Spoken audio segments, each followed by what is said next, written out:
Boa tarde a todas e a todos. Quero agradecer a vossa presença, quero agradecer a presença do meu convidado de hoje, que é o Bruno Marques. O Bruno Marques é professor universitário na Universidade Aberta, é investigador integrado do Centro de Investigação em História da Arte da Universidade Nova de Lisboa.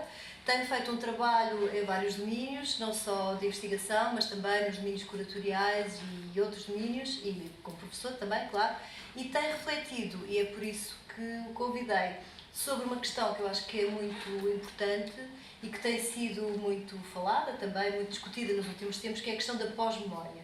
E da pós-memória trazida para o campo das artes plásticas, naturalmente, que é sempre o nosso assunto, as artes plásticas e a arte contemporânea. No que toca à questão da pós-memória, neste caso estamos a falar, sobretudo do ponto de vista colonial, que esteve associado, no caso português, a uma ditadura longa. A ditadura portuguesa foi a mais longa europeia do século XX, durou quase 50 anos. Tivemos o Império Colonial que abrangeu os 4 continentes e, portanto, nós de facto tivemos excepcionalmente uma coisa que não tem explicação, ou que até tem, contra a vontade das Nações Unidas, logo a seguir à Segunda Guerra Mundial, que repreendeu fortemente António de Oliveira Salazar, precisamente para terminar com a ditadura e para terminar com este modus operandi, e que foi recusado, como sabemos, claro, e é daí que vem, aliás, a expressão do orgulhosamente sós. E, portanto, o nosso país teve uma configuração singular, eu queria também só dizer mais uma coisa ou outra, tem que ver com o facto da nossa ditadura não ter sido uma ditadura convencional. A nossa ditadura teve uma forte inspiração em Mussolini, portanto, na ditadura fascista italiana, mas foi uma ditadura que teve características específicas, nomeadamente enraizadas numa forte periferia cultural, periferia factual, geográfica, e depois também muito ligada a uma estética muito retrógrada. Há qualquer coisa de muito retrógrado sempre na ditadura portuguesa. Portanto, além da ditadura, além do contexto da ditadura, também uma repulsa pela novidade, pelo moderno, no sentido artístico, que era uma coisa, por exemplo, que o Mussolini não tinha, ou mesmo o Hitler, com a Leni Riefenstahl, o tipo de propostas artísticas que, no fundo, também acabavam por servir esteticamente a ditadura, claro, mas que tinham um input, uma valência estética que Salazar desconhecia de todo. Bom, posto isto, Bruno, obrigada por estares aqui. Não. O que é a pós-memória?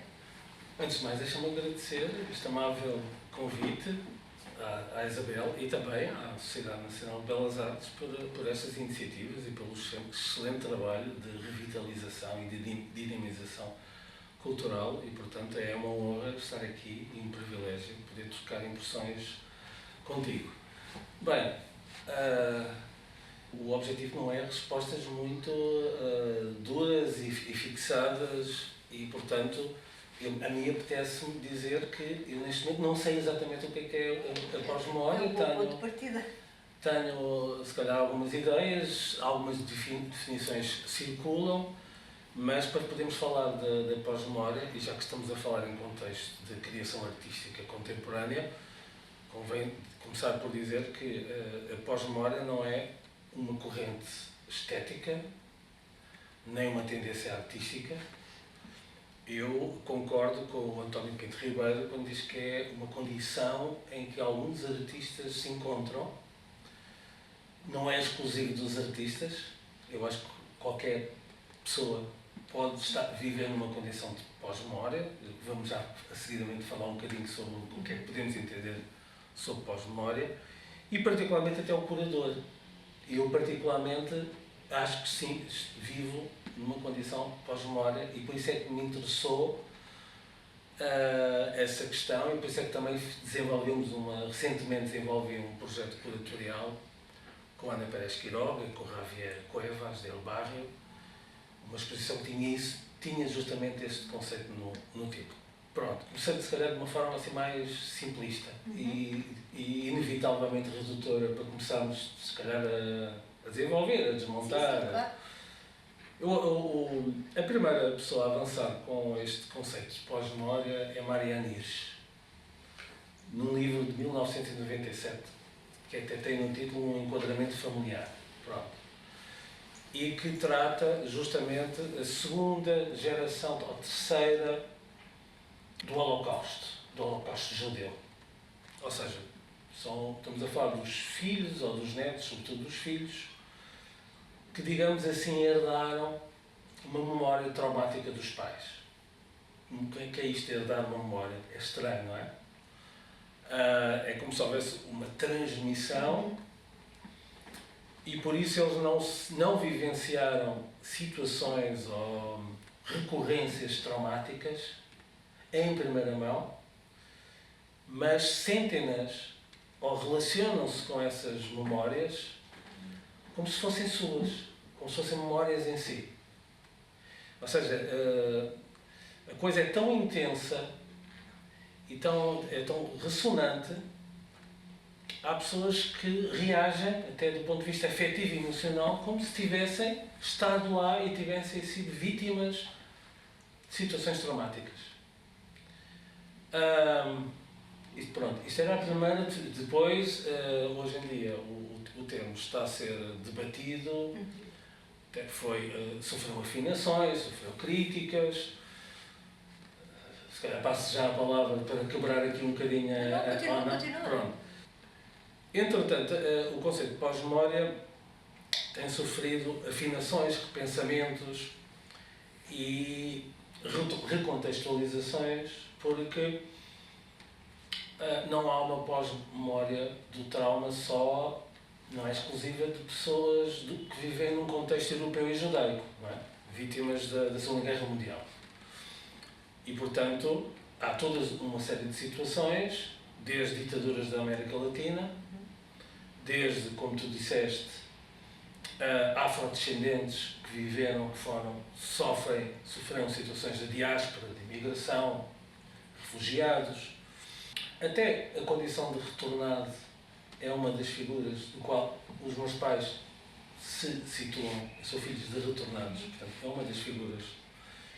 E, portanto, é justamente neste contexto também latino-americano que há uma série de pensadores e teóricos que vão, digamos, apropriar-se do termo e vão deslocá-lo para o contexto da América Latina e com isto questionam também uma série de fixações, ou seja, de cristalizações de um conceito que começam por questionar logo este movimento da transmissibilidade, como se a transmissibilidade fosse um movimento que comporta passividade. Não é? Eu para herdar qualquer coisa, em princípio, recebo uma notificação do advogado ou do notário, herdou aquilo, ok, eu não preciso fazer nada à partida, parece que a responsabilidade é só do meu pai ou da minha mãe que fez um testamento. Não é assim. Ou seja, isto implica um movimento ativo, proativo. De consciência, não é? De consciência e até, muitos teóricos falam de tomada de decisão. Pois. E de compromisso. Muitas vezes aquilo que se herda, não é? O objeto que se herda, aquilo que ele é de facto, deve-se mais àquilo que o herdeiro faz dele do que o proprietário original. Não é? Justamente. Pois. E, portanto, não há um recebimento direto e contínuo. A pós-memória é pautada por um deferimento e uma descontinuidade. Explica melhor isso. Ou seja, a memória, muitas vezes a pós-memória surge porque a primeira geração, aquela que foi objeto do trauma, aquela que vivenciou as coisas à primeira mão, mergulhou em situações de recalcamento. E por vezes é muito difícil, é quase paradoxal. A Grisela Paula que fala disso em After Effects, que é um livro que fala de um projeto de museu do trauma feminista, e ela diz que falar do trauma é um paradoxo, porque o trauma, por definição, vai para um sítio qualquer, não é? Recôndito, guardado numa gaveta que fechamos, porque não suportamos a matéria que está dentro desse invólucro. É um dispositivo de defesa. E por isso, às vezes, é necessário a segunda geração, com o tal distanciamento, estar em condições, sim, de abrir a gaveta e remexer nos papéis e reler, de facto, ler com outros olhos, de uma forma crítica, política, ética, aquilo que tem entre mãos. E por isso é um diferimento porque estamos a falar de um distanciamento temporal, não é qualquer coisa que aconteceu e ficou estampada, não é, na memória. Às vezes fala-se de coisas em que a própria forma de contato com essas memórias às vezes é feito muitos anos depois, é feito por silêncios, por fragmentos, até por atmosfera que se vive dentro de casa, um olhar, uma incapacidade, um bloqueio que transparece no rosto. Ou seja, portanto, é a lógica do diferido. E porquê é que os artistas, se calhar, são as pessoas que se têm ocupado mais deste processo da pós-memória? Porque a pós-memória requer projeção, imaginação e criação. Ou seja, eu não recebo diretamente uma memória como se fosse um chip e coloco no meu cérebro e ela é minha exatamente da mesma forma como o meu pai e a minha mãe a vivenciaram. Não. É preciso um esforço ativo de elaboração, de projeção, de recriação para estabelecer uma relação com essas memórias. Pois é interessante. Na verdade, os anos 90 constituíram um espaço que tem muito que ver naturalmente com a questão da globalização, em que acabam propriamente os movimentos artísticos e começam problemáticas e questões a ser trazidas para a arte. O último movimento artístico que nós conhecemos enquanto tal é o movimento pós-moderno, com características, com uma definição própria, etc. E depois, nos anos 90, com a questão da globalização, de facto, nós podemos estar em qualquer lado, as pessoas podem trabalhar em qualquer lado, um artista é daqui, mas é de muitos sítios ao mesmo tempo, e portanto, e depois muito mais, claro, com as telecomunicações e com as coisas todas que aconteceram a seguir, mas a verdade é que os anos 90 operaram aqui um contexto em que, de repente, deixa de ter sentido o movimento artístico para passar a ter sentido questões problemáticas que são trazidas para a arte. E estava a pensar, por exemplo, no movimento do antropoceno, que precisamente é também nos anos 90 que ele começa a ser falado, não é? Como associado, como sabes, ao esgotamento do planeta e dos ecossistemas. O movimento antropoceno, também muitas das questões de género, pela primeira vez de uma forma muito consistente. Claro que as questões de género já vêm da primeira, da segunda, da terceira vagas do feminismo, mas depois de uma forma muito consistente nos anos 90 e associado também às questões pós-coloniais. E portanto eu acho muito rico, muito interessante e que de facto merece atenção e merece deriva também, no sentido de se especular um pouco acerca disto, estes territórios. Queres falar um bocadinho da experiência, da tua visão, a questão de ser retornado? O que é isso, ser retornado? Porque durante muito tempo era um lugar de ninguém, não é? Eram as pessoas que já não estavam, mas que ainda não estavam. A literatura, bom, toda a gente conhece o Retorno da Dulce Cardoso, entre outros livros. Queres falar um bocadinho sobre isso e de que maneira que... Quero, sim, gostaria, mas posso só voltar um bocadinho claro. atrás, porque nos anos 90 eu vou buscar, se calhar, uma tendência, ou uma corrente, ou um eixo de pesquisa que, entre vários dos anos 90, acho que se estabelece uma correlação muito interessante com este fenómeno da condição da pós-memória, que é o da Archival Impulse. Há um texto do Alfossa, 94, em que ele, de facto, nomeia, consegue detectar que há uma série de artistas que estão a trabalhar o arquivo. O tema do arquivo, não só sobre arquivos, mas eles próprios estão a constituir arquivos alternativos. Não no sentido literal, ou seja, muitos deles não respeitam as regras formais de um guião de arquivo, não é? Mas têm qualidade de arquivo. E isso interessa para esta questão da pós-memória, porque muitos artistas vão aos álbuns familiares, fotográficos, vão aos objetos, vão às memórias e transformam muitas vezes a história oral em documentação.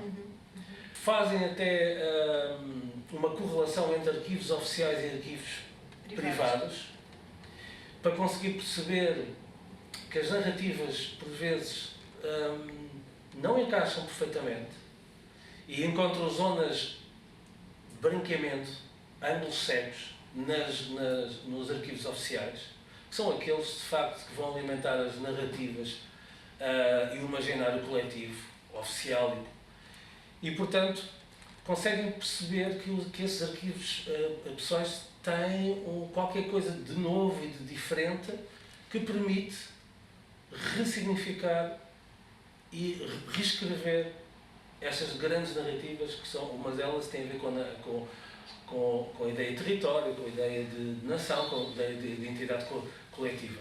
E portanto, essa coisa que tu estavas a dizer, portanto, já não é bem um estilo ou uma tendência, mas é um dispositivo, é um modus operandi, é uma metodologia. Pois, já voltamos à pergunta que há bocado.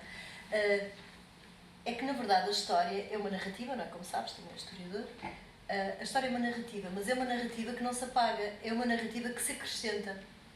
Por exemplo, quando falamos da questão dos monumentos e dos edifícios, mas é um dos descobrimentos cuja primeira versão, que não era a definitiva, foi para a exposição do mundo português, 1940, que vieram pessoas do país inteiro em autocarros para ver a grandiosidade do Império, não é? E o padrão de descobrimentos foi feito nesse contexto, não é? Como sabemos, mas a questão é, aquilo deita-se abaixo? Não, aquilo não se pode deitar abaixo. Agora, podem fazer-se edifícios ao lado, monumentos ao lado, edifícios não, monumentos, propostas ao lado, que teçam uma nova visão daquilo, que ressignifiquem, precisamente partindo das tuas palavras, o que nós estamos a ver. Quer dizer, e então a visão dos outros, ou do outro em sentido lato, portanto, o que não está representado. E acho que isso é que é legítimo ser feito. Portanto, não fazer desaparecer aquilo, mas pôr outra coisa que explique, que mantenha o diálogo, que faça o contraponto do resto. E depois esse padrão é terrível, porque a única mulher presente é a mãe do infante Dom Henrique. Portanto, é só homens depois também, não é? Homens brancos, são de pedra, não é? Mas sabemos que são brancos, percebe-se? E depois a única mulher presente é de facto a mãe. Portanto, ela está ali porque é a mãe dele, não está ali por mais motivo nenhum, não é? Portanto, tudo ali naquele padrão merece ser rebatido. Agora, uma coisa é ser rebatido, o tal acrescento à história, à narrativa principal, que depois vai sendo construída como um rio, por narrativas que vão enriquecendo essa grande narrativa. E não sei se concordas comigo, ou que visão é que tu tens em relação a isso? Concordo em absoluto. Eu tenho tirando algumas exceções, pois. Porque houve remoção de estátuas, por exemplo, do António Salazar, houve. Claro, mas isso tem que ser. Eles também, acho que é interessante também, de uma forma pedagógica e crítica, ressignificar os monumentos, justamente para aprendermos também com alguns erros, ou com aquilo que nós não queremos enquanto projeto, não é? Claro. Projeto cívico. Tu falaste do padrão de descobrimentos e isso lembra-me automaticamente de uma obra que cabe aqui que tem uma luva nessa relação entre pós-memória e impulso arquivístico, que é uma obra de Ângelo Ferreira, que tem um título, qualquer coisa como, acho que é Messi Colonization e Wild Decolonization, ou seja, foi uma colonização um bocadinho mal organizada e foi uma descolonização péssima. E porquê? Porque ela encontrou em arquivos fotográficos de fotógrafos oficiais a chegada dos retornados. E isto agora toca com a questão dos retornados. E acho que muito interessante isto, realmente, e agora com isto falo das duas ou três coisas ao mesmo tempo. E é uma fotografia de um fotógrafo conhecido que estava ao serviço do Estado e da propaganda, da máquina de propaganda, em que tu vês as caixas acabadinhas de chegar dos navios, ou seja, os contentores de madeira, em primeiro plano, e no segundo plano está o padrão de descobrimentos. E o que é muito interessante é a justaposição, é o diálogo entre as duas coisas, em que no plano mais recuado, que é aquele que está mais longe de nós, portanto, no tempo, é a celebração máxima, não é? Que em 1940 era uma peça do Leopoldo de Almeida para ser provisória em Staff, e depois em 1960 passou a ser, de facto, de pedra, para ficar perene. E o que está mais próximo de nós, que é o nosso presente, estão a chegar As pessoas? com os seus haveres amontoados, que é uma coisa que representa um início, ou uma memória do início e a queda do Império, o fim do Império. Como é que uma imagem consegue... Obviamente que essas imagens não interessavam circular, serem editadas pela máquina de propaganda. Claro. Mas, o que é que a Ângela Ferreira fez? Fez uma coisa que o Derrida fala, quando aborda a questão do arquivo. Qualquer arquivo tem qualquer coisa contra si mesmo. É interessante. É. Tu vais ao arquivo colonial e de repente vais buscar, consegues descobrir uma coisa que desmonta a retórica. Claro. Dele próprio. Dele próprio. Pois. E esta obra, acho que consigo responder sobre os retornados, sobre o arquivo e sobre a pós-memória. Acho que é uma obra que perfeita, é genial. O trabalho da Susana Sousa Dias, é inevitável não falar dela, que é uma belíssima cineasta e que vai precisamente buscar, como sabes, sempre imagens de arquivo, que é uma coisa extraordinária e assustadora. Depois ver aquilo é assustador. É assustador. Porque de facto há muita coisa que é vedada e é muito interessante perceber como a arte é mais do que interessante, é fundamental. A arte acaba por permitir a revelação daquilo que nós não temos muitas vezes outra forma de saber. Sim. Não é? E portanto a função também do artista, do curador, do historiador à sua maneira, cada um nos seus polos de ação, de poder trazer à visão e à consciência, ao conhecimento, tanta coisa que estaria tapada, não é? Eu acho que o Agamben diz qualquer coisa que uma arte, hoje, para ser consequente, tem que retirar coisas que estavam na sombra. Pois. E dar-lhes uma iluminação que ajuda, de facto, a ressignificar ou que perturba as narrativas e as nossas formas de pensamento. E aquilo que a Sousa Dias faz e que a Ângela Ferreira fazem, a Mónica de Miranda, por outras exemplo, pessoas, claro. por exemplo, acho que são exemplos paradigmáticos desta função muito fundamental de resgatar coisas. Sim. O Ionami também. Justamente. Portanto, é muito interessante, que pessoalmente eu gosto bastante também. E ia-te perguntar outra coisa. Estou a pensar num artista que eu gosto imenso, que não é português, é o Kader Atia, que franco-argelino, que é outra questão, não é? Aliás, nós vemos imensos artistas franco-argelinos, precisamente porque tendo sido a Argélia, não é? Uma colónia francesa. E ele tem muitas peças que têm costuras, fazendo referência à ideia de reparar. E a questão de reparar é importantíssima, porque nós não conseguimos, acho que é, no fundo, quase como todas as relações humanas, nós não conseguimos passar para um novo passo sem haver primeiro um reconhecimento, uma reparação, que pode ser de várias maneiras, nomeadamente um pedido de desculpas, um reconhecimento a este nível, não tem que ser necessariamente do foro económico ou de outros domínios. O reconhecimento e a reparação, enquanto não acontecem, eu acho que é impossível partir-se para outra etapa civilizacional. O que é que tu achas disso? Olha, eu vou responder, mas desculpa ser aqui um participante, dialogante, tão disciplinado. A questão dos retornados é muito cara, porque, não sei se referi aqui ou se foi antes aqui da nossa conversa, os meus pais são retornados. O meu pai nasceu em Angola, só conheceu aqui a Portugal continental, a Metarópole, em 1975, naquele comboio aéreo, digamos, aquela ponta aérea intensa entre julho e setembro. Eu cheguei em setembro, nasci em julho e cheguei em setembro, e agosto parece que foi o período mais intenso.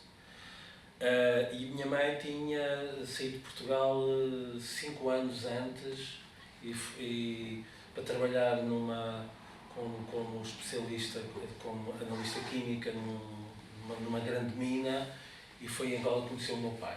Pronto. Para a minha mãe foi um retorno, não é? Para o meu pai é a primeira vez. Mas parece um pouco paradoxal esta categoria, não é? Este label de retornado. E realmente os meus pais sentiram da pele, e eu não senti porque era demasiado pequeno, mas aquela massa de gente que veio subitamente, que eu não sei se chegou quase a 1 milhão de habitantes, uma coisa que levou até algumas entidades com responsabilidade a dizerem coisas pouco corretas. O que é que vamos fazer agora com tanta gente? E os tornados foram começar vistos como cidadãos de segunda. Sim. Eles abasteceram e sentiram isso. Sim. E por isso, muita gente tinha família, que é o caso da minha mãe, claramente.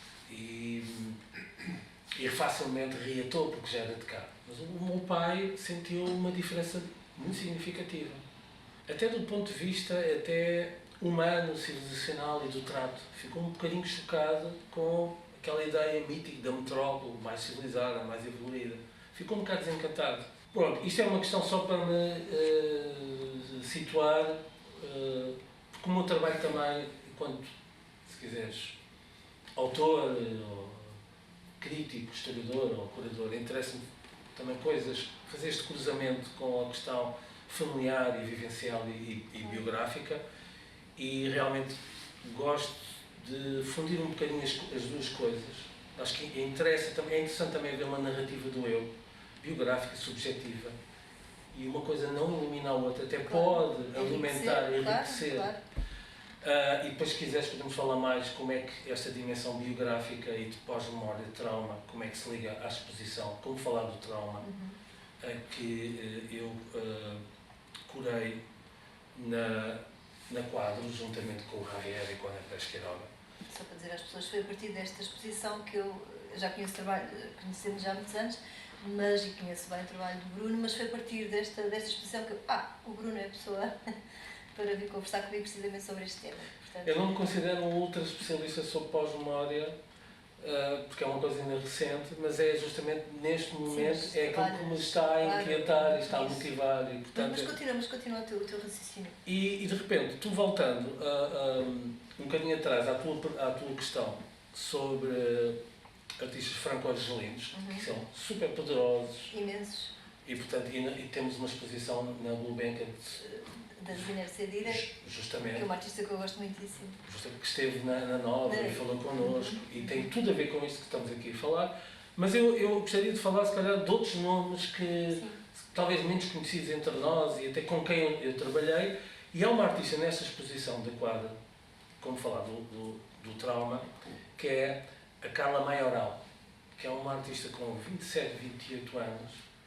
É uma artista cujo pai é negro e a mãe é branca, ou ao contrário, que agora não me lembro precisamente, e que apresentou uma obra que é uma colcha de retalhos em cima cobrindo uma série de troncos. Aquela manta de retalhos foi feita justamente com a mãe. E o que era aquela manta de retalhos? Tinha ráfia, que é proveniente das palmeiras, remete para a matéria-prima vinda, não é, que existe em África, e tinha uma iconografia típica da Andaluzia, que é onde ela vive. Uma iconografia popular, uns motivos florais. E aquela manta de retalhos tinha, tanto do ponto de vista matérico como do ponto de vista iconográfico, tanto da Andaluzia como da uma origem remota africana.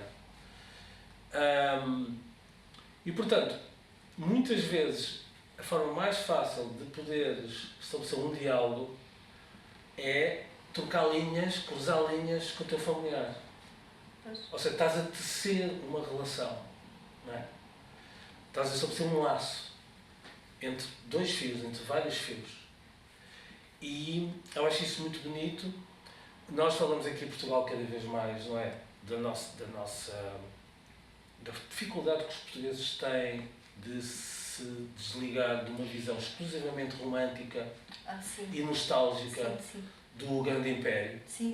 Que realmente... Aliás, a palavra descobrimentos, isso tudo é descobrimentos. Justamente, a palavra descobrimentos e por aí fora. Nós olhamos para os manuais de história dos nossos filhos. O meu filho tem 15 anos e eu às vezes estudo com ele. Não há pouca ou nenhuma alusão à escravatura tirando escravos meramente na condição de produto, não é? Falam para o Brasil, escravos para o Brasil como se fossem meros produtos. Toda a dimensão realmente de ostracização, de exploração, não existe. A colonização vista como um ato predatório, violento, de ocupação, de genocídio cultural, de genocídio literal. Todos os movimentos de resistência foram extremamente importantes dos povos indígenas e dos povos africanos, levados forçados. Morriam cerca de 20 ou 30% em Mar Alta, tirados borda fora. Nada disso está nos manuais, não é? Que é o primeiro contacto que temos. Eu tal acrescento à história. Justamente.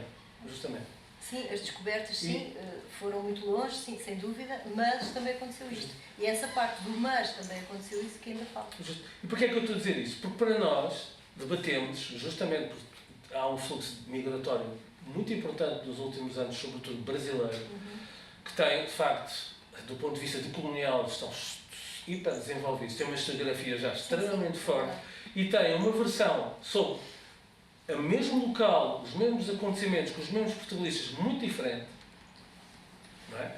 E, portanto, muitas vezes, em sala de aula, e eu tenho colaborado com muita gente brasileira, que tem filhos, que estudam história, que estão no secundário, e muitas vezes há fricções e tensões em sala de aula, porque realmente não conseguem compreender como é que ainda se fala de descobrimentos, como é que não se fala da violência, da escravatura, da resistência, não conseguem perceber. E, portanto, hoje em dia, sim, Portugal é visto, e sabemos que levou cerca de 6 milhões de pessoas forçadas, não é? Transladadas, tiradas à força de África para o Brasil. Mas em Espanha pouco ou nada se fala disso, sobre o tráfico de negreiro, não é? Mas a Carla Maioral é um exemplo, traz no seu ADN, não é? É um documento vivo também que houve escravos negros em Espanha. E é muito interessante esse tecido, porquê? Porque a Carla sente-se tanto africana como andaluz. E com isto ela abre-se esta possibilidade, ela vive numa espécie de limiar que é o chamado terceira dimensão, terceiro elemento do Baaba, que é, ela vive num estado quase de fusão ou miscigenação nos dois mundos, mas ela não consegue se encaixar integralmente nenhum nem no outro.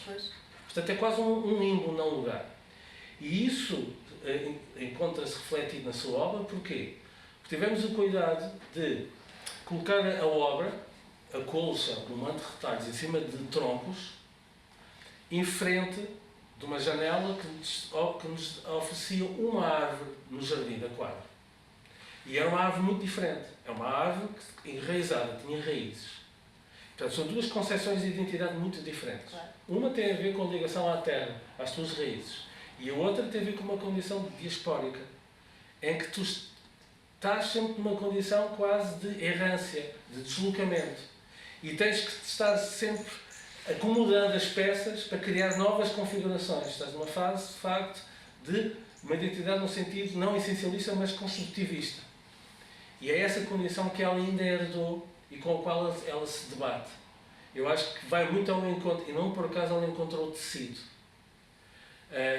que remete para coisas ancestrais, com um conhecimento que tem a ver com o lado artesão e com esta ligação direta com a mãe, não é? Que está também a herdar um conhecimento, não é? A manufatura manual da tecelagem, do tecido, e tudo isto, toda aquela manta de retalhos é ressignificada.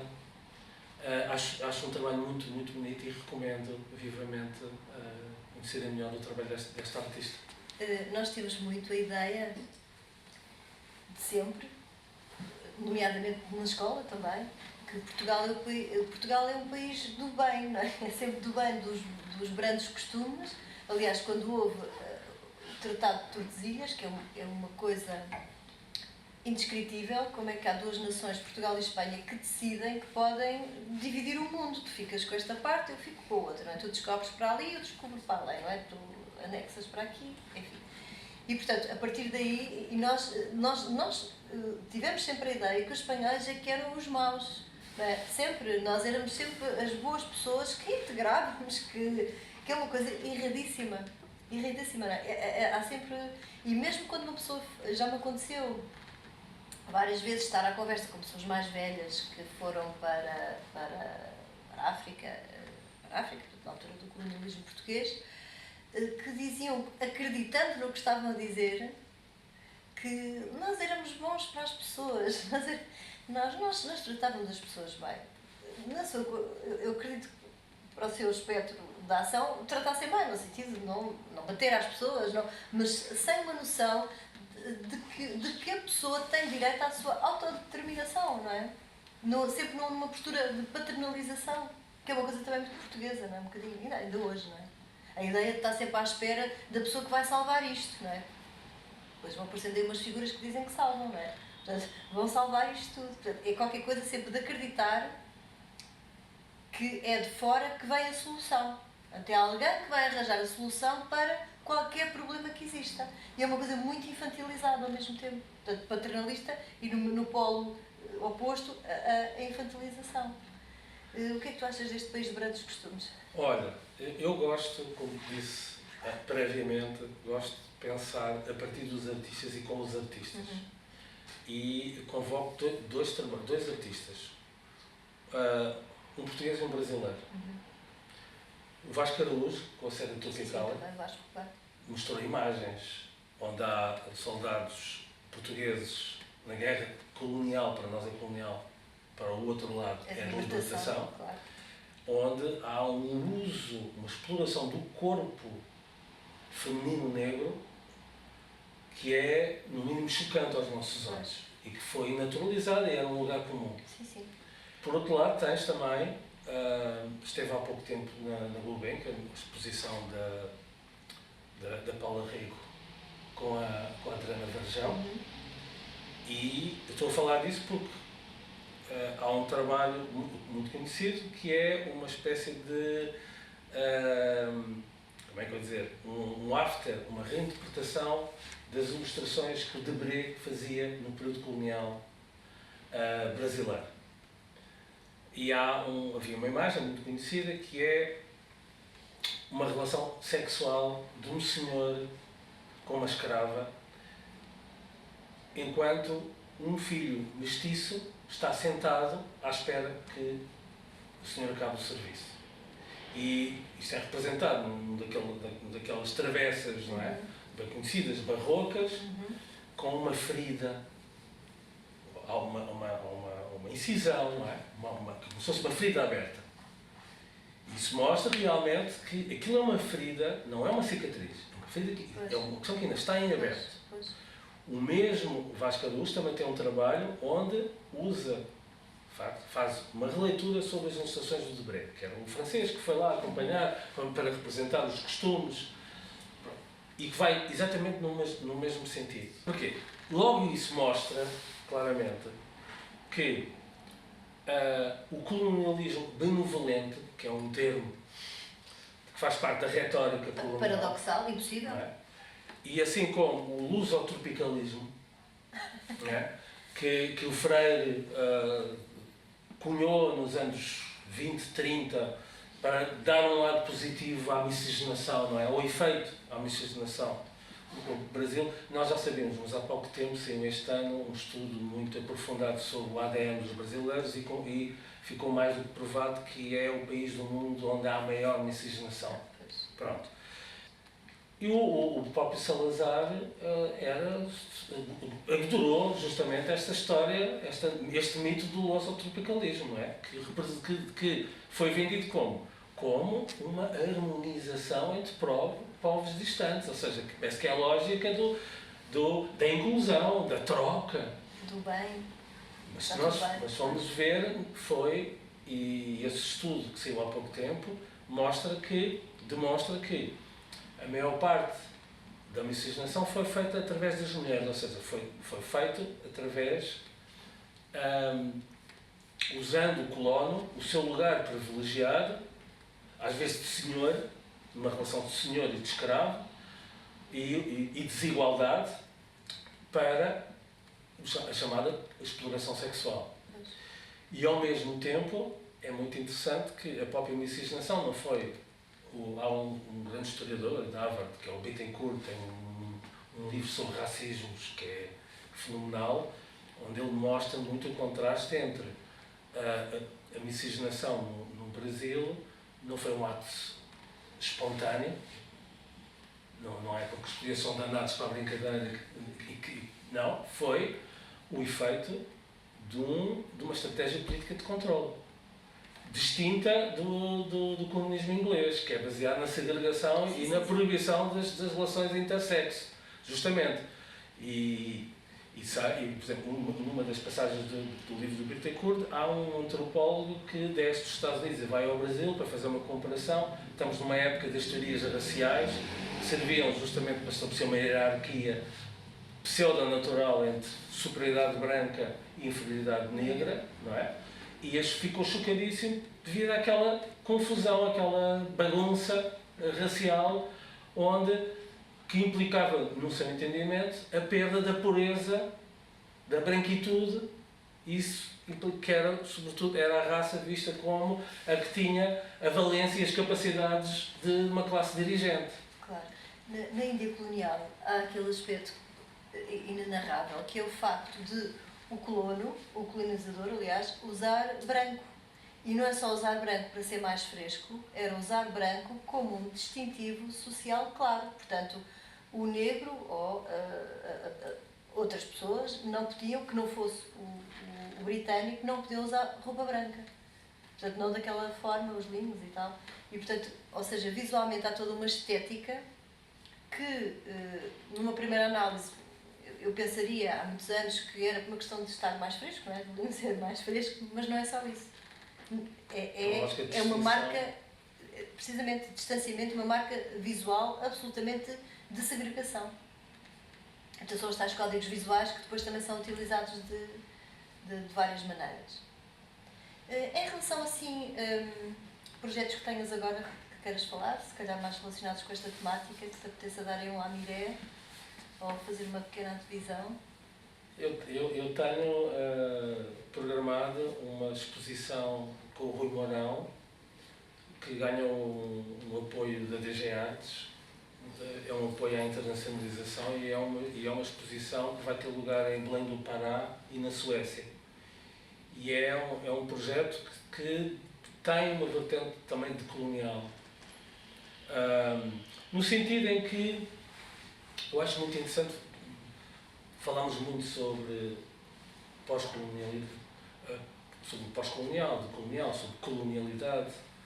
Embora, no meu caso particular, o que me interessou para a exposição, como falar do trauma, é situações em que eu particularmente, da segunda geração, a primeira geração, aquela que depois vai ser criada, digamos, em democracia, herda qualquer coisa de profundo, qualquer coisa que fica perene, marcada, dos nossos pais, que viveram, foram educados e viveram toda a vida em ditadura. E a mim, eu estava mais interessado não na questão colonial, mas na questão da ditadura. E como eu tenho já há muitos anos abordado, sobretudo, questões relacionadas com perspectivas de género, estudo das mulheres, de uma perspectiva feminista ou queer, a questão da sexualidade interessa-me particularmente. Eu quis perceber, estudar como é que se dá, como é que há uma passagem de um contexto ultraconservador, onde a repressão sexual é absolutamente atroz. Sinal disso é que a minha mãe casou, obviamente, virgem, porque não foi por opção, porque era imposto.